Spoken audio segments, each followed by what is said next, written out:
MDH ಜನ ಮಸಾಲ. ಈಗ ಕಡಲೆ ಇರಲಿ, ಹಲಸಂಡೆ ಬೀಜ, ಕಪ್ಪು ಕಡಲೆ ಅಥವಾ ಬಿಳಿ ಕಡಲೆ, ಎಲ್ಲವೂ ಸ್ವಾದಿಷ್ಟವಾಗುತ್ತೆ. ಉಗ್ರರ ದಾಳಿಗೆ ಬೆಂಗಳೂರಿನ ಭರತ್ ಭೂಷಣ್ ಕೂಡ ಬಲಿಯಾಗಿದ್ದು, ಕೆಲವೇ ಕ್ಷಣಗಳಲ್ಲಿ ಮತ್ತಿಕೆರೆ ನಿವಾಸಕ್ಕೆ ಮೃತದೇಹ ತೆರಳುತ್ತಾ ಇದೆ. ಈಗಾಗಲೇ ಮನೆ ಬಳಿ ಅಂತಿಮ ದರ್ಶನಕ್ಕೆ ವ್ಯವಸ್ಥೆ ಕೂಡ ಮಾಡಿಕೊಂಡಿದ್ದಾರೆ. ಬ್ಯಾರಿಕೇಡ್ ಅನ್ನು ಹಾಕಿ ಅಂತಿಮ ದರ್ಶನಕ್ಕೆ ಪೊಲೀಸರು ವ್ಯವಸ್ಥೆಯನ್ನು ಮಾಡಿಕೊಟ್ಟಿದ್ದಾರೆ. ಮನೆ ಹಾಗೂ ರಸ್ತೆ ಬಳಿ ಸಾರ್ವಜನಿಕರ ವಾಹನಕ್ಕೆ ನಿರ್ಬಂಧವನ್ನು ಹೇರಲಾಗಿದ್ದು, ಸಾರ್ವಜನಿಕರು ಹಾಗೆ ಗಣ್ಯರು ಹೆಚ್ಚಿನ ಸಂಖ್ಯೆಯಲ್ಲಿ ಬರುವಂತಹ ನಿರೀಕ್ಷೆ ಕೂಡ ದಟ್ಟವಾಗಿದೆ. ಸ್ಥಳೀಯ ಪೊಲೀಸರಿಂದ ಭರತ್ ಮನೆ ಬಳಿ ಭದ್ರತೆಯನ್ನು ಒದಗಿಸಲಾಗಿದೆ. ಕುಟುಂಬಸ್ಥರಿಗೆ ಈಗಾಗಲೇ ಮೃತದೇಹವನ್ನು ಹಸ್ತಾಂತರಿಸಲಾಗಿದ್ದು, ಆಂಬ್ಯುಲೆನ್ಸ್ ಮೂಲಕವಾಗಿ ಭರತ್ ಭೂಷಣ್ ನಿವಾಸದತ್ತ ಮೃತದೇಹವನ್ನು ಕೊಂಡೊಯ್ಯಲಾಗ್ತಾ ಇದೆ. ಅಲ್ಲಲ್ಲಿ ದೊಡ್ಡ ಬ್ಯಾರಿಕೇಡ್ಗಳನ್ನು ಕೂಡ ಹಾಕಿದ್ದಾರೆ, ಫೋಟೋಗಳನ್ನು ಕೂಡ ಹಾಕಿದ್ದಾರೆ. ಸಾರ್ವಜನಿಕರು ಬಂದು ಅಂತಿಮ ದರ್ಶನವನ್ನು ಪಡ್ಕೊಳ್ಳೋದಕ್ಕೆ ವ್ಯವಸ್ಥೆ ಕೂಡ ಮಾಡಿದ್ದಾರೆ. ನೀವೇನು ಗಮನಿಸ್ತಾ ಇದ್ದೀರಿ, ಅಂತಿಮ ದರ್ಶನದ ವ್ಯವಸ್ಥೆ ಇದು. ಭರತ್ ಭೂಷಣ್ ನಿವಾಸದಲ್ಲಿ ಮತ್ತಿಕೆರೆಯಲ್ಲಿ ಅವರ ನಿವಾಸ ಇದೆ. ಸ್ವಗ್ರಾಮದತ್ತ ಮೃತದೇಹವನ್ನು ತರಲಾಗ್ತಾ ಇದ್ದು, ಕುಟುಂಬಸ್ಥರು ಆಪ್ತೇಷ್ಟರಿಗಾಗಲೇ ಅಲ್ಲಿ ರಾತ್ರಿ ಪೂರ್ತಿ ಅಲ್ಲೇ ಮೃತದೇಹದ ದರ್ಶನ ಪಡ್ಕೊಳ್ಳೋಕ್ಕಾಗಿ ಕಾದುಕೊಳ್ತಿದ್ದಾರೆ. ಎಲ್ಲ ರೀತಿ ವ್ಯವಸ್ಥೆಗಳನ್ನು ಕೂಡ ಮಾಡಿಕೊಂಡಿದ್ದಾರೆ.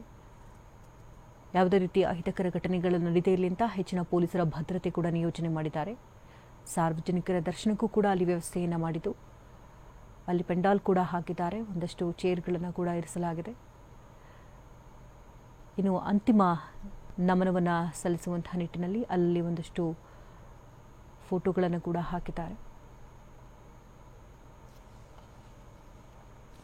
ಅಂತಿಮ ದರ್ಶನಕ್ಕೆ ಬರುವಂಥವ್ರಿಗೆ ತೊಂದರೆಗಳಾಗದೇ ಇರಲಿ ಎನ್ನುವಂತಹ ನಿಟ್ಟಿನಲ್ಲಿ ಪೊಲೀಸರು ಬ್ಯಾರಿಕೇಡ್ ಅನ್ನು ಹಾಕಿ ಮನೆ ಹಾಗೂ ರಸ್ತೆ ಬಳಿ ಸಾರ್ವಜನಿಕ ವಾಹನಕ್ಕೆ ನಿರ್ಬಂಧವನ್ನು ಹೇರಿದ್ದಾರೆ. ಸಾರ್ವಜನಿಕರು ಹಾಗೆ ಗಣ್ಯರು ಹೆಚ್ಚಿನ ಸಂಖ್ಯೆಯಲ್ಲಿ ಬರುವಂತಹ ನಿರೀಕ್ಷೆ ಕೂಡ ಇದೆ. ಹಾಗಾಗಿ ಹೆಚ್ಚಿನ ಭದ್ರತೆಯನ್ನು ಕೂಡ ಈಗಾಗಲೇ ಒದಗಿಸಲಾಗಿದೆ. ಕನ್ನಡಿಗರಿಗೆ ಅಂತಿಮ ನಮನವನ್ನು ಸಲ್ಲಿಸಲಾಗಿದ್ದು, ಆಂಬ್ಯುಲೆನ್ಸ್ ಮೂಲಕವಾಗಿ ಕೆಂಪೇಗೌಡ ಏರ್ಪೋರ್ಟ್ನಿಂದ ಈಗಾಗಲೇ ಸ್ವಗೃಹಗಳತ್ತ ಮೃತದೇಹಗಳನ್ನು ರವಾನೆ ಮಾಡಲಾಗಿದ್ದು, ಕುಟುಂಬಸ್ಥರು ಆಪ್ತಿಷ್ಟರೊಟ್ಟಿಗೆ ಈಗಾಗಲೇ ಮೃತದೇಹ ತೆರಳುತ್ತಾ ಇದೆ. ಇನ್ನು 10 ಗಂಟೆ ಸರಿಸುಮಾರಿಗೆ ಮಂಜುನಾಥ್ ಮೃತದೇಹ ಶಿವಮೊಗ್ಗವನ್ನು ತಲುಪಲಿದೆ.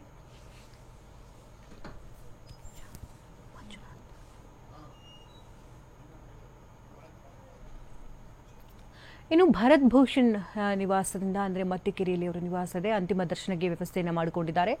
ಈ ಬಗ್ಗೆ ಹೆಚ್ಚಿನ ಡೀಟೇಲ್ಸ್ ಅನ್ನು ಕೊಡೋದಕ್ಕೆ ಶಾಂತಮೂರ್ತಿ ನೇರ ಸಂಪರ್ಕದಲ್ಲಿದ್ದಾರೆ. ಶಾಂತಮೂರ್ತಿ, ಇನ್ನೇನು ಕೆಲವೇ ಕ್ಷಣಗಳಲ್ಲಿ ಮೃತದೇಹ ಬಂದು ತಲುಪುವಂತಹ ಸಾಧ್ಯತೆ ಇದೆ. ಪೊಲೀಸರು ಕೂಡ ಹೆಚ್ಚಿನ ಕಟ್ಟೆಚ್ಚರವನ್ನು ವಹಿಸಿದ್ದಾರೆ. ಸ್ಥಳದಲ್ಲಿ ಸದ್ಯದ ಸ್ಥಿತಿಗತಿಗಳು ಹೇಗಿದೆ? ಶಕುಂತಲ, ಈಗಾಗಲೇ ಏನು ಜಮ್ಮು ಕಾಶ್ಮೀರದ ಉಗ್ರರ ದಾಳಿಗೆ ಬಲಿಯಾಗಿದ್ದಂಥ ಭರತ್ ಭೂಷಣ್ ಅವರ ಪಾರ್ಥಿವ ಶರೀರದ ಅಂತಿಮ ದರ್ಶನಕ್ಕೆ ಸಕಲ ಸಿದ್ಧತೆ ಆಗಿರುವಂಥದ್ದು. ಸದ್ಯ ಮತ್ತಿಕೆರೆಯ ಅವರ ನಿವಾಸದ ಮುಂಭಾಗದಲ್ಲಿ ಈಗಾಗಲೇ ಪೊಲೀಸರು ಬಿಗಿ ಭದ್ರತೆಯನ್ನು ಏರ್ಪಡಿಸಿದ್ದಾರೆ. ಸದ್ಯ ಈಗಾಗಲೇ ಸ್ಥಳದಲ್ಲಿ ಬಿಡಿಬಿಟ್ಟಿರುವಂಥ ಪೊಲೀಸರು ಯಾವುದೇ ರೀತಿಯ ಒಂದು ಅಹಿತಕರ ಘಟನೆ ನಡೆಯದಂತೆ ಮತ್ತೆ ಭದ್ರತಾ ಲೋಪದ ರೀತಿಯಲ್ಲಿ ಎಚ್ಚರಿಕೆಯನ್ನು ವಹಿಸಿ ಈಗ ಕಾರ್ಯನಿರ್ವಹಣೆಯನ್ನು ಮಾಡ್ತಾ ಇರುವಂಥದ್ದು. ಇನ್ನು ಮನೆಯ ಮುಂಭಾಗದಲ್ಲಿ ಬ್ಯಾರಿಕೇಡಿಂಗ್ ಅನ್ನು ಮಾಡೋ ಮೂಲಕ ಒಂದು ಅಂತಿಮ ದರ್ಶನಕ್ಕೆ ಸಕಲ ರೀತಿಯ ಸಿದ್ಧತೆಗಳನ್ನ ಮಾಡ್ಕೊಂಡಿದ್ದಾರೆ. ಜೊತೆಗೆ ಮನೆಯ ಮುಂಭಾಗದಲ್ಲಿ ಅಂತಿಮ ದರ್ಶನಕ್ಕೆ ಬಾಕ್ಸ್ ಅನ್ನು ಕೂಡ ಇಟ್ಟು ಈಗಾಗಲೇ ಒಂದಷ್ಟು ಸಂಬಂಧಿಕರು ಕೂಡ ಸ್ಥಳದಲ್ಲಿ ಬೀಡುಬಿಟ್ಟಿರುವಂತದ್ದು. ಒಟ್ಟಿನಲ್ಲಿ ಉಗ್ರರ ದಾಳಿಗೆ ಬಲಿಯಾಗಿದ್ದಂತ ಭರತ್ ಭೂಷಣ್ ಅವರ ಪಾರ್ಥಿವ ಶರೀರ ಕೆಲವು ಕ್ಷಣಗಳಲ್ಲಿ ಆಗಮಿಸುವ ನಿರೀಕ್ಷೆ ಇದೆ. ಈಗಾಗಲೇ ಬೇರೆ ಬೇರೆ ಭಾಗಗಳಿಂದ ಬಂದಿರುವಂತಹ ಕುಟುಂಬಸ್ಥರು ಕೂಡ ಪಾರ್ಥಿವ ಶರೀರದ ಅಂತಿಮ ದರ್ಶನಕ್ಕೆ ಕಾದು ಕುಳಿತಿರುವಂತದ್ದು. ಮತ್ತೊಂದು ಕಡೆಯಲ್ಲಿ ವಿಐಪಿಗಳು ಹಾಗೆ ಬೇರೆ ಬೇರೆ ಜನರು ಸಾಕಷ್ಟು ಸಂಖ್ಯೆಯಲ್ಲಿ ಸೇರುವ ನಿರೀಕ್ಷೆ ಕೂಡ ಇರೋದ್ರಿಂದ ಈಗಾಗಲೇ ಒಂದು ಲೈನ್ ಅನ್ನ ಮಾಡೋ ಮೂಲಕ ಅಂತಿಮ ದರ್ಶನಕ್ಕೆ ಒಂದು ವ್ಯವಸ್ಥೆಯನ್ನು ಮಾಡೋದಕ್ಕೆ ಪೊಲೀಸರು ಎಲ್ಲ ರೀತಿಯ ಸಿದ್ಧತೆಗಳನ್ನ ಮಾಡಿದ್ದಾರೆ. ಮತ್ತೊಂದು ಕಡೆಯಲ್ಲಿ ಮನೆಯ ಮುಂಭಾಗದಲ್ಲಿ ಈಗಾಗಲೇ ಒಂದು ರೀತಿ ಶೋಕ ಮುಡುಗಟ್ಟಿದೆ. ಯಾಕಂದ್ರೆ ಒಂದು ಪ್ರವಾಸಕ್ಕೆ ಅಂತ ಹೋಗಿದ್ದಂತ ಭರತ್ ಭೂಷಣ್ ಅವರು ಉಗ್ರರ ಗುಂಡಿಗೆ ಬಲಿಯಾಗಿದ್ರು. ಇದರಿಂದ ಈಗಾಗಲೇ ಮನೆಯ ಮುಂಭಾಗದಲ್ಲಿ ಶೋಕ ಸಾಗರ ಮುಳುಗ್ತಾ ಇರುವಂತದ್ದು. ಸದ್ಯ ಈಗ ಎಲ್ಲ ರೀತಿಯ ವ್ಯವಸ್ಥೆಗಳು ಕೂಡ ಇಲ್ಲಿ ಆಗ್ತಾ ಇದೆ. ಇನ್ನೇನು ಕೆಲವು ಕ್ಷಣಗಳಲ್ಲಿ ಮೃತದೇಹ ಕೂಡ ಮನೆಗೆ ಆಗಮಿಸುವ ನಿರೀಕ್ಷೆಗಳು ಕೂಡ ಇರುವಂತದ್ದು. ಒಟ್ಟಾರೆಯಾಗಿ ಆ ಒಂದು ಉಗ್ರರ ದಾಳಿಗೆ ಏನು ಬಲಿಯಾಗಿರುವಂತಹ ಭರತ್ ಭೂಷಣ್ ಅವರ ನಿವಾಸದಲ್ಲಿ ಈಗ ಒಂದು ರೀತಿಯಲ್ಲಿ ನೀರ ಮೌನ ಆವರಿಸಿರುವಂತದ್ದು. ಶಕುಂತಲಾ, ಶಾಂತಮೂರ್ತಿ, ಹಾಗೆ ಭರತ್ ಭೂಷಣ್ ತಾಯಿಗೆ ಹೃದ್ರೋಗ ಸಮಸ್ಯೆ ಕೂಡ ಇದೆ ಅನ್ನೋದ್ರ ಬಗ್ಗೆ ಮಾಹಿತಿ ಇದೆ. ಈಗಾಗಲೇ ವಿಚಾರ ಅವರಿಗೆ ತಿಳಿದಿದೆಯಾ? ಸದ್ಯ ಏನು ಅವರ ತಾಯಿಗೆ ಆರೋಗ್ಯ ಸಮಸ್ಯೆಗಳು ಕೂಡ ಇರೋದ್ರಿಂದ ಒಂದಷ್ಟು ವಿಚಾರವನ್ನ ಸಂಬಂಧಿಕರು ಮುಚ್ಚಿಡುವಂತ ಕೆಲಸವನ್ನ ಕೂಡ ಮಾಡಿದ್ದಾರೆ. ಯಾಕಂದ್ರೆ ಈಗಾಗಲೇ ಏನೋ ಹೃದಯ ಸಂಬಂಧಿ ಕಾಯಿಲೆ ಇರೋದ್ರಿಂದ ಏನಾದ್ರು ಸಡನ್ ಆಗಿ ವಿಚಾರವನ್ನ ತಿಳಿಸಿದ್ರೆ ಏನಾದ್ರು ಹೆಚ್ಚು ಕಡಿಮೆ ಆಗ್ಬೋದು ಅನ್ನೋ ನಿಟ್ಟಿನಲ್ಲಿ ಸದ್ಯಕ್ಕೆ ಒಂದು ವಿಷಯವನ್ನ ಮುಚ್ಚಿಡುವ ಕೆಲಸ ಆಗಿದೆ ಅನ್ನೋ ಮಾಹಿತಿ ಸದ್ಯಕ್ಕೆ ಲಭ್ಯ ಆಗ್ತದೆ. ಸದ್ಯ ಈಗ ಆ ಮನೆಯ ಮುಂಭಾಗದಲ್ಲಿ ಬೇರೆ ಬೇರೆ ಕುಟುಂಬಸ್ಥರು ಕೂಡ ಆಗಮಿಸಿ ಆ ಪಾರ್ಥಿವ ಶರೀರದ ಅಂತಿಮ ದರ್ಶನವನ್ನು ಪಡ್ಕೊಳ್ಳೋಕೆ ಸಿದ್ಧತೆಯನ್ನ ಮಾಡಿಕೊಂಡಿರುವಂತದ್ದು. ಶಕುಂತಲಾ. ಶಶಾಂತಮೂರ್ತಿ, ಎಲ್ಲಿ ಅಂತ್ಯಕ್ರಿಯೆ ನಡೆಯುತ್ತೆ, ವಿಧಿವಿಧಾನಗಳು ಹೇಗಿರುತ್ತೆ? ಶಕುಂತಲಾ, ಸದ್ಯ ಏನು ಮತ್ತಿಕೆರೆಯ ನಿವಾಸ ಏನಿದೆ ಆ ಒಂದು ಜಾಗದಲ್ಲಿ ಆ ಒಂದು ಅಂತಿಮ ದರ್ಶನದಕ್ಕೆ ವ್ಯವಸ್ಥೆಯನ್ನ ಮಾಡಿದ್ದಾರೆ. ಇನ್ನು ಈಗ ಎಲ್ಲಿ ಎಷ್ಟು ಗಂಟೆಗೆ ಅಂತಿಮ ದರ್ಶನವನ್ನ ಅಂದ್ರೆ ಅಂತ್ಯಕ್ರಿಯೆಯನ್ನು ನಡೆಸ್ತಾರೆ ಅನ್ನೋ ಬಗ್ಗೆ ಮತ್ತೆ ಯಾವ ರೀತಿ ವಿಧಿವಿಧಾನದಲ್ಲಿ ಅಂತ್ಯಕ್ರಿಯೆ ನಡೆಯುತ್ತೆ ಅನ್ನೋ ಬಗ್ಗೆ ಕುಟುಂಬಸ್ಥರಿಂದ ಸದ್ಯಕ್ಕೆ ಯಾವುದೇ ರೀತಿಯ ಮಾಹಿತಿಗಳು ಲಭ್ಯ ಆಗ್ತಾ ಇಲ್ಲ. ಜೊತೆಗೆ ಇವತ್ತು ಏನೋ ಅಂತಿಮ ದರ್ಶನ ಮುಗಿದ ಬಳಿಕ ಅಥವಾ ಅಂತಿಮ ದರ್ಶನ ಶುರುವಾದ ಬಳಿಕ ಕುಟುಂಬಸ್ಥರು ಆ ಒಂದು ಮಾಹಿತಿಯನ್ನ ತಿಳಿಸುವಂತ ಒಂದು ಸಾಧ್ಯತೆಗಳು ಕೂಡ ಇರುವಂತದ್ದು. ಶಕುಂತಲಾ. ಶಶಾಂತಮೂರ್ತಿ, ಅಂದ್ರೆ ಎಷ್ಟು ಗಂಟೆಗಳ ಕಾಲ ಅಂದ್ರೆ ಅಂತಿಮ ದರ್ಶನಕ್ಕೆ ವ್ಯವಸ್ಥೆಯನ್ನು ಮಾಡಲಾಗಿದೆ? ನಂತರದಲ್ಲಿ ಅಂತ್ಯಕ್ರಿಯೆಗಳು ಎಷ್ಟು ಗಂಟೆಗೆ ನಡೀಬಹುದು? ಸದ್ಯ ಏನು ಮತ್ತಿಕೆರೆಯ ನಿವಾಸದಲ್ಲಿ ಬೆಳಿಗ್ಗೆ ಒಂದು 6 ಗಂಟೆಯ ಸುಮಾರಿಗೆ ಮೃತದೇಹ ಆಗಮಿಸುವಂತ ನಿರೀಕ್ಷೆಗಳು ಕೂಡ ಇದೆ. ಅದಾದ ಬಳಿಕ ಮಧ್ಯಾಹ್ನದ ತನಕ ಒಂದು ಅಂತಿಮ ದರ್ಶನಕ್ಕೆ ವ್ಯವಸ್ಥೆಯನ್ನು ಕೂಡ ಮಾಡಿರುವಂತದ್ದು. ಯಾಕಂದ್ರೆ ಒಂದಷ್ಟು ವಿಐಪಿಗಳು ಕೂಡ ಆಗಮಿಸುವ ಸಾಧ್ಯತೆಗಳು ಕೂಡ ಇದೆ. ಈ ಹಿನ್ನೆಲೆಯಲ್ಲಿ ಮಧ್ಯಾಹ್ನದ ತನಕ ಒಂದು ಪಾರ್ಥಿವ ಶರೀರದ ಅಂತಿಮ ದರ್ಶನಕ್ಕೆ ಒಂದು ವ್ಯವಸ್ಥೆಯನ್ನ ಇಲ್ಲಿ ಮಾಡಿರುವಂತದ್ದು. ಅದಾದ ಬಳಿಕ ಮಧ್ಯಾಹ್ನ ಸುಮಾರು 1 ಗಂಟೆಯ ಬಳಿಕ ಅಂತಿಮ ವಿಧಿವಿಧಾನಗಳನ್ನು ಮುಗಿಸಿ ಅಂತ್ಯಕ್ರಿಯೆಯನ್ನು ನಡೆಸುವ ಸಾಧ್ಯತೆಗಳು ಕೂಡ ಸದ್ಯಕ್ಕೆ ಕಂಡು ಬರ್ತಾ ಇರುವಂತದ್ದು. ಶಕುಂತಲಾ. ಧನ್ಯವಾದ ಶಾಂತಮೂರ್ತಿ. ತಮ್ಮೆಲ್ಲ ಲೈವ್ ಅಪ್ಡೇಟ್ಸ್ಗಾಗಿ ಒಟ್ಟಾರೆಯಾಗಿ ಭರತ್ ಭೂಷಣ್ ನಿವಾಸದತ್ತ ಇದೀಗ ಆಂಬ್ಯುಲೆನ್ಸ್ ಮೂಲಕವಾಗಿ ಮೃತದೇಹವನ್ನು ಕೊಂಡೊಯ್ಯಲಾಗ್ತಾ ಇದೆ. ಇನ್ನು ಕೆಲವೇ ಕ್ಷಣಗಳಲ್ಲಿ ಸ್ವಗೃಹದತ್ತ ಮೃತದೇಹವನ್ನು ಕೊಂಡೊಯ್ಯಲಾಗ್ತಾ ಇದ್ದು ಅಂತಿಮ ದರ್ಶನಕ್ಕೆ ವ್ಯವಸ್ಥೆಯನ್ನು ಮಾಡಿದ್ದಾರೆ. ಗಣ್ಯರು ಕೂಡ ಆಗಮಿಸುವಂತಹ ಸಾಧ್ಯತೆ ಇದೆ. ಹಾಗೆ ಸಾರ್ವಜನಿಕ ದರ್ಶನಕ್ಕೂ ಕೂಡ ವ್ಯವಸ್ಥೆಯನ್ನು ಮಾಡಿಕೊಂಡಿದ್ದಾರೆ. ಬ್ಯಾರಿಕೇಡ್ ಅನ್ನು ಹಾಕಿದ್ದಾರೆ. ಹೆಚ್ಚಿನ ಪೊಲೀಸರ ನಿಯೋಜನೆ ಕೂಡ ಸ್ಥಳದಲ್ಲಿ ಮಾಡಲಾಗಿದೆ. ಆಂಬ್ಯುಲೆನ್ಸ್ ಮೂಲಕವಾಗಿ ಮೃತದೇಹವನ್ನು ಹಸ್ತಾಂತರ ಮಾಡಲಾಗಿದ್ದು ಆಂಬ್ಯುಲೆನ್ಸ್ ಮೂಲಕವಾಗಿ ಮೃತದೇಹ ಈಗ ಸ್ವಗೃಹದತ್ತ ತೆರಳ್ತಾ ಇದೆ. ಬೆಳಗ್ಗೆ 6 ಗಂಟೆಯಿಂದ ಮಧ್ಯಾಹ್ನದವರೆಗೂ ಕೂಡ ಅಂತಿಮ ದರ್ಶನಕ್ಕೆ ವ್ಯವಸ್ಥೆಯನ್ನು ಕಲ್ಪಿಸಿದ್ದಾರೆ. ಅವರ ಪೋಷಕರಿಗೆ ಇನ್ನೂ ಕೂಡ ಈ ವಿಚಾರ ಮುಟ್ಟಿಲ್ಲ.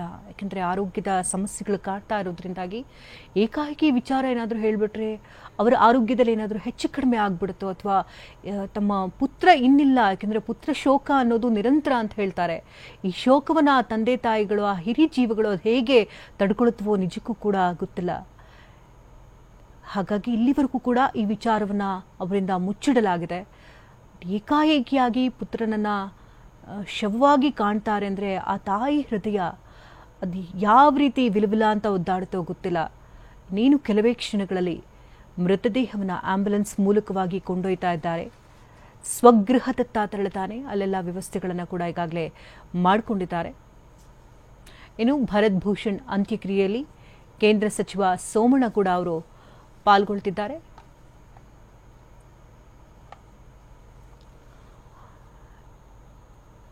ಇನ್ನು ತೇಜಸ್ವಿ ಸೂರ್ಯ ಕೂಡ ಅಂತಿಮ ಸಮಯದವರೆಗೂ ಕೂಡ ಅವರು ಕುಟುಂಬಸ್ಥರೊಟ್ಟಿಗೆ ಇದ್ರು. ಮೃತದೇಹಗಳನ್ನು ಹಸ್ತಾಂತರ ಪ್ರಕ್ರಿಯೆಯಿಂದ ಹಿಡಿದು ಕುಟುಂಬಸ್ಥರೊಟ್ಟಿಗೆ ಶ್ರೀನಗರದಿಂದ ದೆಹಲಿವರೆಗೂ ಕೂಡ ಅವರು ಅಲ್ಲಿಗೆ ತೆರಳಿದ್ರು. ಅವರ ಕುಟುಂಬಸ್ಥರಿಗೆ ಸಾಂತ್ವನ ಹೇಳ್ತಾನೆ ಅವರು ದೆಹಲಿಯಿಂದ ಈಗ ಬೆಂಗಳೂರಿಗೆ ಬಂದಿಳಿದು ಅಂತಿಮ ದರ್ಶನವನ್ನು ಪಡ್ಕೊಂಡಿದ್ದಾರೆ. ವಿಧಿವಿಧಾನಗಳಲ್ಲೂ ಕೂಡ ಅವರು ಪಾಲ್ಗೊಳ್ಳುವಂತಹ ಸಾಧ್ಯತೆ ಇದೆ ಅಂತ ಕೂಡ ಹೇಳಲಾಗ್ತಾ ಇದೆ. ವಿ ಸೋಮಣ್ಣ ಕೂಡ, ಕೇಂದ್ರ ಸಚಿವ ವಿ ಸೋಮಣ್ಣ ಕೂಡ ಸ್ಥಳದಲ್ಲೇ ಬೀಡು ಬಿಟ್ಟಿದ್ದರು. ಜಿಲ್ಲಾಡಳಿತದೊಟ್ಟಿಗೆ ಅವರು ಅಲ್ಲೇ ಇದ್ದು ಅವರ ಕುಟುಂಬಸ್ಥರಿಗೆ ಸಾಂತ್ವನ ಹೇಳುವಂತಹ ಕೆಲಸವನ್ನು ಮಾಡಿದ್ದಾರೆ.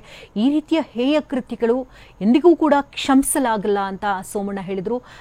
ಆ ಕ್ರೂರಿಗಳಿಗೆ, ರಕ್ತ ಪಿಪಾಸುಗಳಿಗೆ ತಕ್ಕ ಉತ್ತರವನ್ನ ಕೊಟ್ಟೇ ಕೊಡ್ತೇವೆ ಅನ್ನೋದ್ರ ಬಗ್ಗೆ ಸಚಿವ ಸೋಮಣ್ಣ ಕೂಡ ಮಾತನಾಡಿದ್ರು. ಇನ್ನು ಸಂಸದ ತೇಜಸ್ವಿ ಸೂರ್ಯ ಕೂಡ ಅಲ್ಲಿ ಸ್ಥಿತಿಗತಿಗಳನ್ನ ನೆನೆದು ಭಾವುಕರಾದ್ರು. ಆ ಕುಟುಂಬಸ್ಥರು, ಯಾಕಂದ್ರೆ ಪುಟ್ಟ ಪುಟ್ಟ ಮಕ್ಕಳಿದ್ರು. PUC ಈಗಷ್ಟೇ ಪಾಸ್ ಆದಂಥ ಖುಷಿಯಲ್ಲಿದ್ದಂತಹ ಮಂಜುನಾಥ್ ಅವರು ಕಣ್ಣು ಮುಂದೆಯೇ ತಮ್ಮ ಪುತ್ರನ ಮುಂದೆಯೇ ಸಾವನ್ನಪ್ಪಿದ್ದು. ಆ ಕ್ಷಣಗಳೆಲ್ಲವನ್ನ ನೆನೆದು ಅವರು ಭಾವುಕರಾದ್ರು. ಕುಟುಂಬಸ್ಥರಿಗೆ ಸಾಂತ್ವನವನ್ನ ಹೇಳಿದ್ದಾರೆ. ನಿನ್ನೆ ಪಹಲ್ಗಾಮ್ನಲ್ಲಾದಂಥ ಭಯೋತ್ಪಾದನಾ ದಾಳಿಯಲ್ಲಿ ಕರ್ನಾಟಕದಿಂದ 3 ಜನ ಮೃತಪಟ್ಟಿದ್ದಾರೆ. ನಿನ್ನೆ ಮಧ್ಯಾಹ್ನದಿಂದ ನಾನು ಕಾಶ್ಮೀರದಲ್ಲೇ ಇದ್ದೆ. ಒಂದು ಪಬ್ಲಿಕ್ ಅಕೌಂಟ್ಸ್ ಕಮಿಟಿ ಮೀಟಿಂಗ್ ನಡೀತಾ ಇತ್ತು. ಮೀಟಿಂಗ್ನ ಮಧ್ಯದಲ್ಲೇ ಗೊತ್ತಾಯಿತು ಈ ರೀತಿ ಅಟ್ಯಾಕ್ ಆಗಿದೆ ಅಂತ.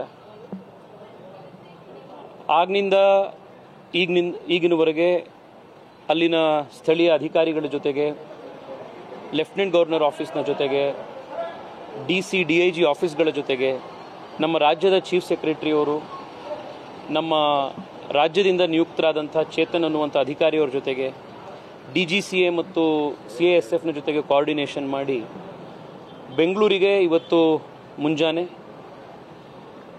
ಮೃತದೇಹಗಳು ಅವರ ಕುಟುಂಬ ಸಮೇತ ಸುರಕ್ಷಿತವಾಗಿ ಬರುವಂಥ ವ್ಯವಸ್ಥೆ ಕಲ್ಪಿಸಿದೆ. ನಾನು ಆ ಕುಟುಂಬದ ಜೊತೆಗೇನೆ ಶ್ರೀನಗರದಿಂದ ಬೆಂಗಳೂರಿಗೆ ಪ್ರಯಾಣ ಕೂಡ ಮಾಡಿದ್ದೀನಿ. ಮಧುಸೂದನ್ ಅಂತ ಯಾರು ತೀರ್ಕೊಂಡಿದ್ದಾರೆ ಅವರ ಮನೆಯವರ ಮನವಿಯ ಮೇರೆಗೆ ಮೃತದೇಹ ಚೆನ್ನೈಗೆ ನೇರವಾಗಿ ಶ್ರೀನಗರದಿಂದ ಹೋಗಿದೆ.